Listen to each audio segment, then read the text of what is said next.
Hello all. Weekend episode முடிஞ்சதுக்கு அப்புறமேட்டு Sunday night plan பண்ணிட்டு இருக்காங்க இந்த கரண் ஷில்பாலாம் பணப்பட்டி யார் எடுக்கலான்னு சொல்லிட்டு. ஸோ இப்போது கரண் வந்து ரொம்பவே வந்து பிளான் பண்ணி சக்ஸஸ் ஆகிட்டேன். ஏன்னா கரனோட பிளான் என்னென்னா இவங்க 3 பேரும் சேர்ந்து ஃபினாலே போகணும், டாப் 5 போகணும்னு சொல்லிட்டு தான் வந்து இருக்காங்க.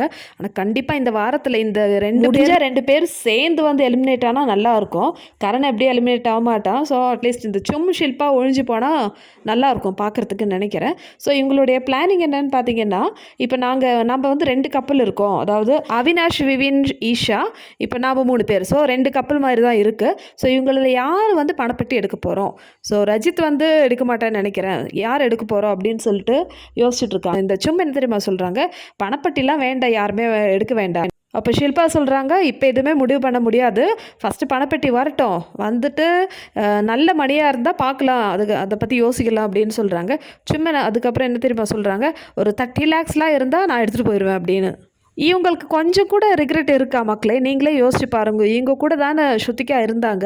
ஸோ இந்த கரண் வந்து உண்மையான ஒரு ஃப்ரெண்ட்ஷிப் ஸ்ருதிகா கிட்ட வச்சுருந்தா இந்த 4 பேர் எப்படியாவது ஃபினாலே கூட்டின்னு போயிருக்கணும்னு சொல்லிட்டு பிளான் பண்ணியிருக்கலாம் இல்லையா? போன வாரம் எவிக்ஷனில் கரண் வந்து ரஜித் டீமில் ஆட் பண்ணியிருக்கலாம். அப்படி கரண் இந்த குரூப்பை விட்டு ரஜித் கூட ஜாயின் பண்ணிவிட்டு நான் வந்து உங்களை வந்து ப்ரொடெக்ட் பண்ணுறேன், காப்பாற்றுறேன்னு சொல்லிட்டு இவங்களுக்காக விளையாடி இருக்கலாம், இந்த 3 லேடிஸ்க்காக.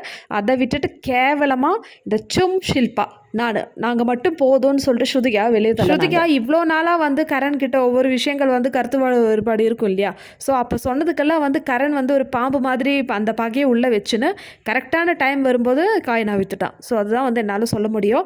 ஸோ இப்போ இந்த அளவுக்குலாம் வந்து பிளான் பண்ணுறீங்களே, அப்போ இது பார்க்கும்போது தான் தெரியுது நீங்கள் ஆரம்பத்திலேருந்து இதுதான் நீங்கள் போட்ட பிளானா, நீங்கள் 3 பேருன்னு சொல்லிட்டு. இன்னொரு விஷயம் பார்த்தீங்கன்னா, வீக்கெண்டில் கரணை வந்து எவ்வளோ டேமேஜ் பண்ண முடியுமோ டேமேஜ் பண்ணியாச்சு சல்மான் கான். ஆனால் அது கொஞ்சம் கூட ரிக்ரெட் இல்லாமல் திருப்பியும் வந்து பிளான் போட்டுட்ருக்காங்க இல்லையா? இப்போது கரனோட சப்போர்ட்டர்ஸ் என்கிட்ட கேட்பீங்க, நீங்கள் எதுக்கு கரண் மேலே இவ்வளோ வன்மமாக இருக்கீங்க? ஒரே ஒரு ரீசன் தாங்க, இவங்க ஃப்ரெண்ட்ஷிப் கேங்குன்னு சொல்லிட்டு ஸ்ருதிகாவை கூட சுற்றிட்டு இருந்தாங்களே, அவங்க கூட தான் வந்து நம்பர் கேம் ஆடினாங்க, ஓட்டிங்குக்கும் அதே மாதிரி நாமினேஷன் ப்ராசஸ்க்கும். நிஜமாலுமே கரனுக்கும் சுமுக்கும் ஃப்ரெண்ட்ஷிப்போட இம்பார்ட்டன்ஸ் தெரிஞ்சிருந்தா ஸ்ருதிகாவை இப்படி வேற ஒரு குரூப்பில் வந்து தள்ளி விட்டுருக்க மாட்டாங்க. கரனுக்கு வந்து போயிருக்கலாம், ஏன்னா கரனுக்கு ஓட்டிங் நிறைய இருக்குன்னு தெரியுமே. ஸோ கரண் நாமினேட் ஆனால் கூட பிரச்சனை இல்லையே. அந்த ஒரு விஷயத்தை விட்டுட்டு ஸ்ருதிகா வேணும்னே தானே தள்ளி விட்டாங்க. ஸோ ஸ்ருதிகா போன வாரத்துக்கு முன்னாடி வாரம் வந்து லாஸ்ட் தான் வந்தாங்கன்னு தெரியும். ஸோ ஒரு சான்ஸ் இருக்குது ஸ்ருதிகாவுக்கு வெளியே போகிறதுக்குன்னு இவங்களுக்கு நல்லா தெரிஞ்சு கூட ஸ்ருதிகாவை விட்டு கொடுத்துட்டாங்க. அந்த ஒரு ரீசனுக்காக தான் வந்து இந்த கரண் கேங்கை வந்து ஒத்துக்க முடியல. ஸோ இதுக்கு கம்பேர் பண்ணும்போது விவின் கேங் வந்து எவ்வளோ பெட்டருங்க.